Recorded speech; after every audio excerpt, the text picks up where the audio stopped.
The Trap by Frank Belknap Long. It was a beautiful morning. The mist had come up deep and blue, the air was not too cold, and out of the blueness a great ship loomed, its hull outlined in garish radiance against a shimmer of light so vast and tumultuous it seemed to span the galaxy. "She's sure coming in fast," called the voice from the star station. William Hanley knocked the dottle from his pipe and scowled at a rent in the mist where a few truant stars still hung like droplets of flame. At first the ship had loomed up soundlessly, but now the landing strip was vibrating, and the drone of the huge vessel's motors had become a deep, throbbing roar overhead. "She'll take the station with her," Hanley groaned. Then, as though his mind rejected the thought, "She'll veer. She'll have to. No astrogator this side of the coal sack could be that malicious." As if in confirmation, a sudden vibrant clang rang out in the stillness. Not the resonant crash of buckling gravity plates, but the more reassuring sound of magnetic mooring cables clattering against a smooth metal hull. Hanley stood perfectly motionless, his mouth hanging open. For an instant he had the distinct and awful feeling that he had parted company with the sanity, that the forward ends of mooring cables, a scant half-dozen magnetically groping strands, could steady and slow down a ship 300 meters in length, was against all reason. Yet it was happening. From the great vessel's bow there projected a notched metal half-moon which gathered up the questing strands and bound them into a stabilizing skein 100 yards from the mooring mast.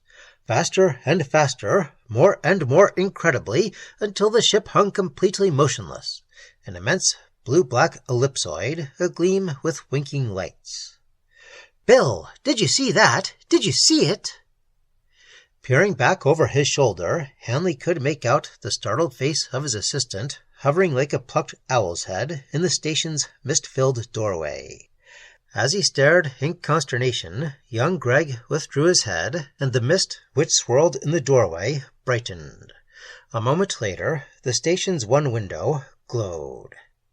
Hanley swore softly, aware of a stirring of panic deep down in his consciousness. Mingling with his alarm was an angry realization that Gregg was turning on all the lights in the station. On a Rigel system refueling station a million light-years from nowhere, time could hang heavy with uneventfulness. A process of desensitization could set in so profound that even the coming and going of transgalactic cruiser flotillas, great old ships in sidereal splendors veiled, impinged on the mind with the mirage-like vagueness. Yet now, in a few brief moments, the pattern of months had been shattered. Hanley knew what was happening, of course. He was slowly going crazy. The ship with a bowsprit that gobbled up mooring cables was on par with young Gregg's habit of yodeling to the ogreish shadow shapes which haunted the mist-draped planetoid from dawn to dusk. And Gregg was crazy, had been for months. The youth hadn't been told yet, but he was crazy. How could he be sane and want to play a saxophone into the small hours, wrenching from that utterly base instrument music that made Hanley physically ill? Most of the time he stayed by himself at the far end of the dingy station, and that too was a bad sign. Was lunacy contagious? Behind Hanley there loomed 4 cyclopean fuel tanks, their conical summits bathed in a fuzzy glow. The star station, which was also conical, had been constructed out of discarded scraps of metal in great haste by a galactic commission engineer bent on getting back to Terra in time for the Christmas holidays. "The tank's young'un," Gregg had ironically dubbed it. There was no law, of course, to prevent Gregg from coining names for objects which got on his superior's nerves, but as Hanley swung about and strode into the wretched structure, he told himself that Gregg was far more case-hardened than the average run of criminals. He was forever committing breaches of simple decency by refusing to keep his thoughts to himself. Hanley shuddered and stood blinking at the personification of all his woes, regarding him from the depths of the station's dingy, black-walled interior, the train of his thoughts derailed by something in the youth's stare, which infuriated him to the core of his being. The bright but rapidly disintegrating personality that was Greg was not incapable of a kind of fish-cold sympathy which verged on condescension, verged on pity, and all because Greg was forever insisting that he, Hanley, had no poetry in his soul and no appreciation of what it meant to be an artist. Sporadically, the youth painted, wrote poetry, and thought of himself generally as a misunderstood and maladjusted man of genius. Actually, there was no lazier youth this side of Beetlejuice. When something showed signs of blowing, he could be a competent grease monkey, could climb all over the big tanks till sweat dripped from him, but that didn't mean he wasn't lazy. Things had to come to an almost calamitous pass before he'd exert himself. Greg sat now on a narrow cot with his hands locked across the back of his head, a slight frown creasing his handsome face. Having helped himself to one of Hanley's cigars, he was keeping his feet firmly planted on the floor so that his superior would not suspect that he was wearing holes in a borrowed pair of cello socks. "Well, Bill," he said. "Why did you duck out of sight just when I needed your advice?" Hanley flared. Greg looked startled. "You needed my advice?" "Certainly." Hanley was bitter. "When you disagree with me, I know I'm right. When you don't, I have to watch my step." Greg took the cigar out of his mouth and stared hard at the glowing tip. "I don't think we should ignore the message just because there were no code numerals on the tape," he said. "I've a feeling it will be followed by an official message." He looked up, serious concern on his face. "That's my honest opinion, and I'd advise you not to shrug it off just because you don't like the cut of my jib." "That's for me to decide," Hanley snorted. Then his features softened. "The cut wouldn't matter so much if we had more elbow room.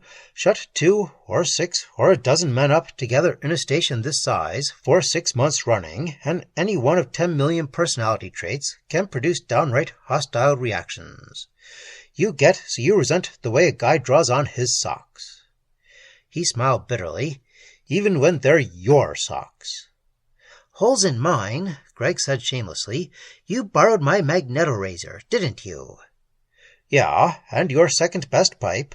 It stank up the whole planetoid." Hanley fumbled in his pocket, drew out a crumpled telemessage. "It doesn't mean a thing to me that this came over a sidereal communication circuit," he said defensively. "Any screw loose could have sent it." He read aloud.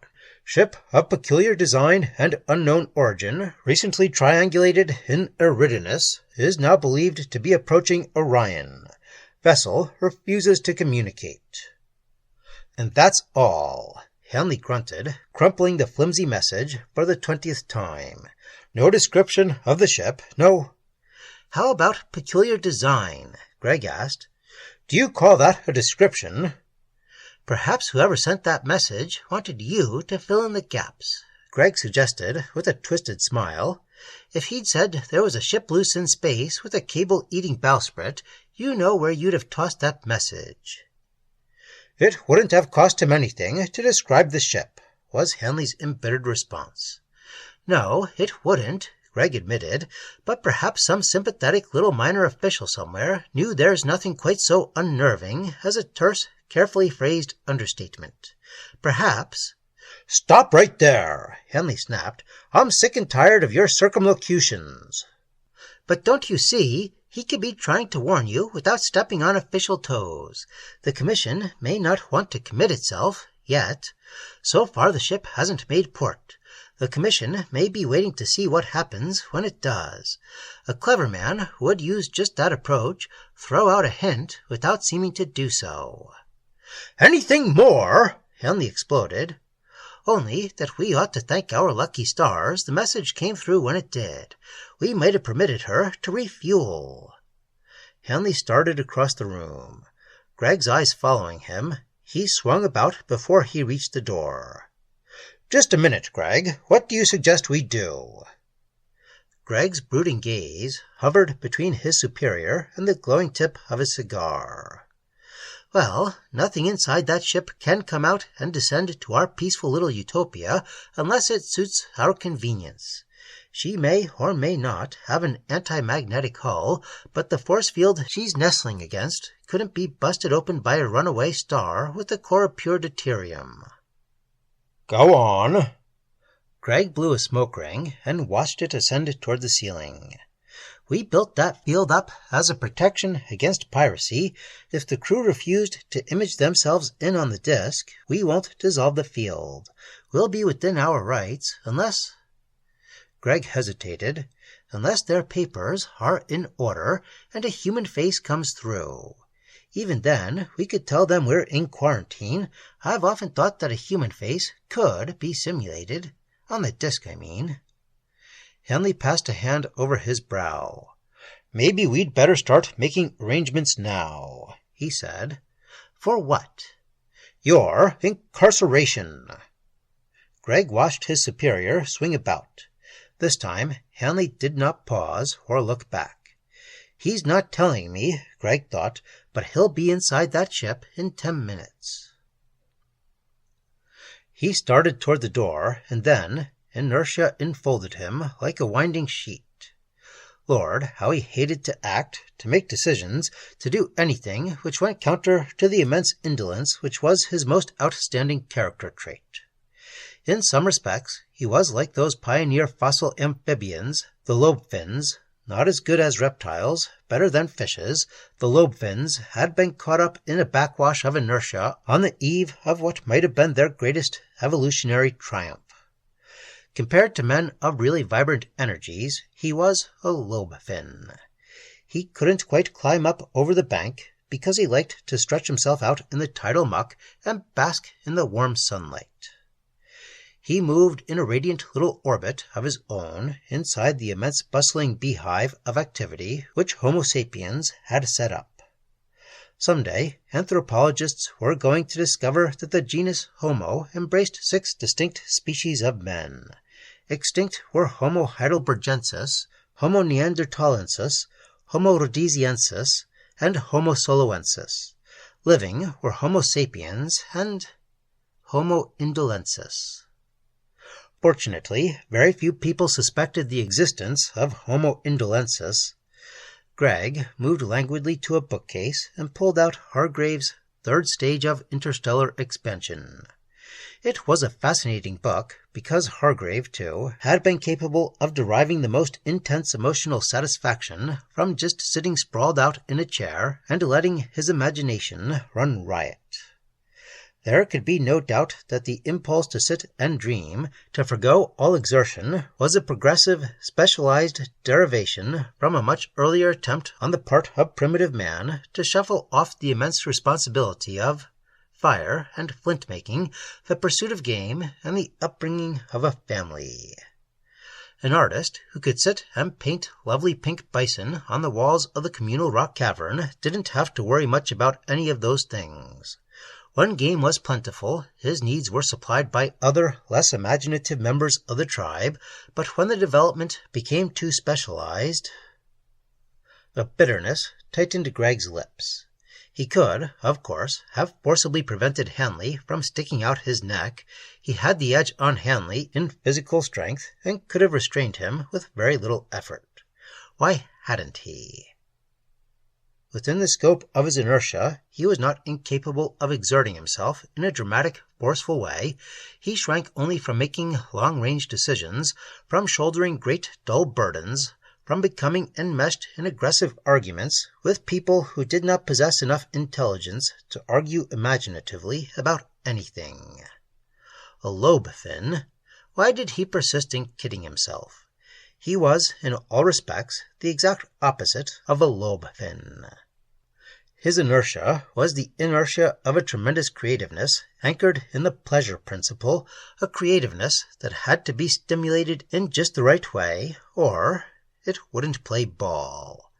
It was a physiological fact that when creative impulses were thwarted, inertia enveloped the body, a sluggishness crept into the brain. He didn't feel exactly sluggish now, however, not mentally sluggish. He had a feeling that out in the mist, something might very well be taking place which would have stripped his inertia from him could he have but seen it. His head felt suddenly cold, not just his face, but his entire head, the top of his skull especially. Why hadn't he tried to stop Hanley? Was it because, subconsciously, he'd known that Hanley feared nothing he could not come to physical grips with? The one thing Hanley couldn't do was sit and dream. And when a practical man goes forth to take a bull by the horns, half expecting to be gored, a practical man, a dreamer, had no right to interfere. Greg opened the third stage of interstellar expansion and removed the bookmark he'd placed opposite Chapter 2. He began slowly to read. As for the possibility of life on other worlds, he has taken the first step. There were two. Why did the other not come? The thought moved slowly along the passageway and hovered above Hanley. The thought pulsed and moved down the wall and across the floor of the passageway. It hovered above Hanley from the opposite wall, comprehending him. Hanley stood just inside the airlock, examining a passageway which seemed covered with the dust of centuries, his heart thudding against his ribs. In the narrow swath of radiance cut by his glowtorch, he could see the dust clearly. It was greenish-yellow, mildewed over with moist threads of fungus growth, which adhered to his shoes when he lifted first his right foot, then his left. He does not need the light he is carrying. Surely he can see without the light. A dull radiance suffused the passageway, so that when Hanley clicked off the torch, he was not in darkness. There was a musty smell in the passageway, and in the wider corridor which branched off from it. The walls of the ceiling were covered with mildew, and when he moved, his head felt suddenly cold. Not just his face, but his entire head, the top of his skull especially. The corridor startled Hanley, not because it was empty, but because it was so full of strange angular shadows. The room at the end of the corridor startled him still more. The room wasn't empty. In the dim light, Hanley could make out a circular metal chair and the dim outlines of a seated figure. The chair was faintly luminous and seemed not so much an article of furniture as an extension of the floor which had mushroomed into a chilling circularity in the precise middle of the room. Touch him, he was once like yourself. The seated figure bore an unmistakable resemblance to a shrunken old man with thinning hair and a greenish-yellow beard. But when Hanley reached out and touched the beard, it crumpled, leaving a dampness on his palm. Mildew, dust, came away, revealing a gleaming clavicle and hollow eye sockets which seemed to be staring past Hanley at something on the opposite wall. The wall! If you would know more, scrape away the dust. For a terrifying instant, Hanley had an apprehension that something in the room was trying to communicate with him. It was as though there were a living presence in the room which could force him to obey its unspoken commands. Could force him. With a convulsive shudder, Hanley turned and stumbled from the room. Out in the corridor, another heart-stopping spasm shook him. For an instant, he was on the verge of giving way completely to his terror. Then anger flooded into his brain. Nothing he couldn't see could force him to do something he didn't want to do. Nothing! He was standing in another room. The chair was larger and more disturbingly circular, more disturbingly shaped than the chair in the room from which he had fled. The seated figure was larger too. He is beginning to understand. This was a very ancient one of his own kind. Will he scrape away the dust? The seated figure was vaguely humanoid in appearance, but its teeth were very large, and enormous brow ridges arched above its hollow eyes. Sweat was trickling down Hanley's face, and something seemed to be pressing against his mind, blurring his thought processes. Like a skull he'd seen somewhere, unutterly remote, behind glass in a dim-shadowed hall. A pug-faced ape that had decided to become a man in the vaguest way, shambling through a forest primeval. Ugly, snarling. Hanley forced his mind back to awareness.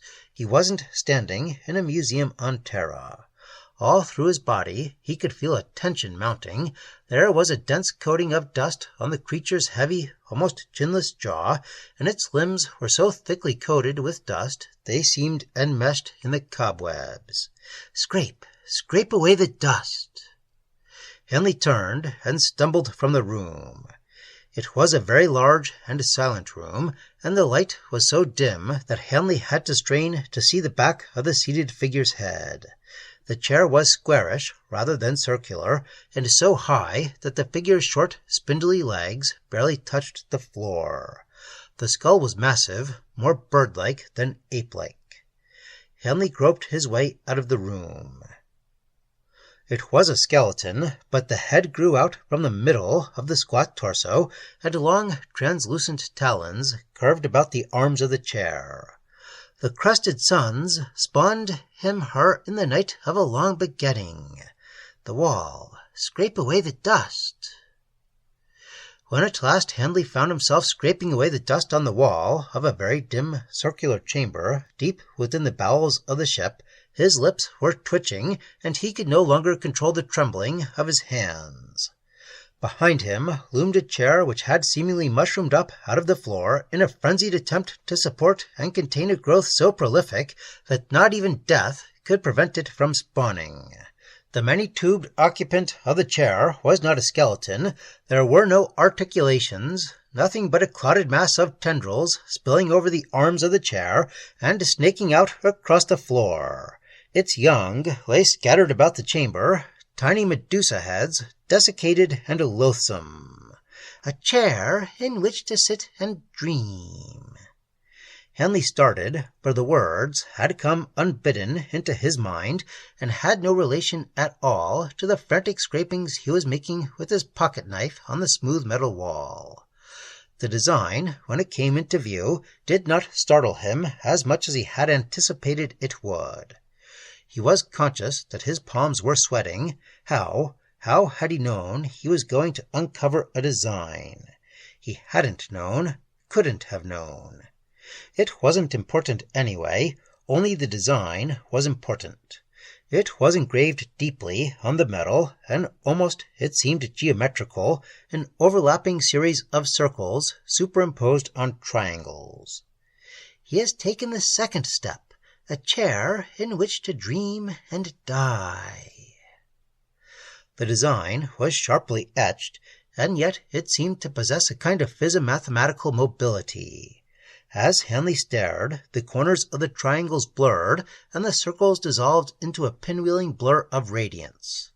Then, gaze deeply on that which is now a stillness, now a dreaming, forever and forever a dreaming and a stillness. Hanley was shivering convulsively when he left the room. The room was quite brightly illumined, and there was no dust at all on the wall, and the chair was like the first chair he'd seen, designed to support and contain not an alien inhabitant of a planet encircling some distant sun, but a man of about his own height and weight. Hanley knew that he had found the right chair, even as he seated himself. There was no dust on the wall, and he could see the design clearly. At first he saw only the design, and then a strange beauty danced on the wall. A beauty and a growing wonder that he could have so quickly progressed from a childish reluctance, a childish drawing back, to the all-embracing glory of... The music was faint at first, but gradually, as Hanley stared, it grew louder, but even when it filled the room, it seemed to come from distances immeasurably remote. It was like no music Hanley had ever heard. It throbbed and it pulsed, and there were times when it seemed cruel, almost torturing, and times when it was a sweetness ineffable which kept company with his thoughts as he voyaged mathematically afar through stellated caverns of stillness and isles of incredibly converging prisms.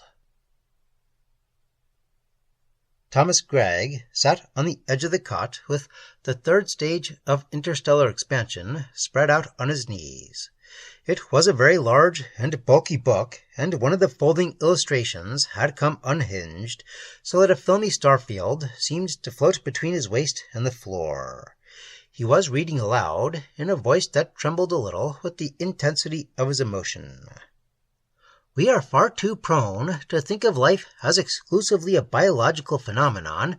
If a creature moves about and absorbs nourishment and reproduces itself, we say that it is alive. But pure form, pure design, may also be a manifestation of life. In the dim infancy of our race, when it was believed that the soul of a dead man could leave the buried body by night to suck the blood of living persons, a curious expression gained currency: the blood is the life. In a coldly scientific sense, it may be said that even the most primitive superstitions bear a casual relation to reality, for without their aid certain ideas could not be easily expressed or explained, or a satisfying mind picture built up. For instance, a thing is shaped in a certain way, and it lives. Destroy the pattern, and it dies. How can we be sure that on some far planet that has not yet known the tread of man, the form may not be the life? The form is the life. Neither should we assume that such a life would stay confined to the planet of its origin, for it is not in the nature of life to forego all questing. In the course of ages, a decorative locomotive synthesis would doubtless be built up. In the course of ages, a far-voyaging synthesis, perhaps in certain superficial aspects not unlike the slender stellar craft which have carried our own kind to the farthest star, might well seek out new worlds to conquer. As to what form that questing would take, who can say? A life that is decorative, a life that is pure form, pure design, would have a tendency, perhaps, to seek above all things appreciation. Gregg snapped the book shut, stood up, yawned, and walked to the door of the star station. It was a beautiful morning. The mist had come up deep and blue, the air was not too cold, and out of the blueness a great ship loomed, its hull outlined in garish radiance against a shimmer of light so vast and tumultuous it seemed to span the galaxy. On a Betelgeuse system refueling station, a million light-years from nowhere, time could hang heavy with uneventfulness. But now, somehow, Gregg was strangely stirred. Not that the ship was even remotely like the one he'd dragged a babbling and completely demoralized Hanley from a decade before, but somehow, just reading Hargrave's book, of course with that very memorable passage inserted after he, Gregg, had explored 3 or 4 other rooms inside the vessel. Shutting his eyes, Gregg could see again the great ship regurgitating her mooring cables, slipping out into the void with a vibrant droning. It seemed only yesterday that he'd proved to himself that an impractical man, a dreamer, could be stronger inwardly than a hard-bitten extrovert. He'd saved Hanley without succumbing himself, and now soon he'd be going back to Terra to bask in the affluence which the third stage of interstellar expansion had brought him. After 10 years of lonely exile, 5 under Rigel, 5 under Betelgeuse, the world had at last discovered that William Hargrave, alias Thomas Gregg, poet, musician, painter, and, in his more energetic moments, star station grease monkey par excellence, was an astrohistorian of the first rank and a man of tremendous creative energies. Smiling a little, Gregg passed through the narrow doorway and out across the landing strip with his arms upraised, partly as a welcoming gesture to the crew of the incoming vessel, partly in sheer exuberance because the dawn was so beautiful.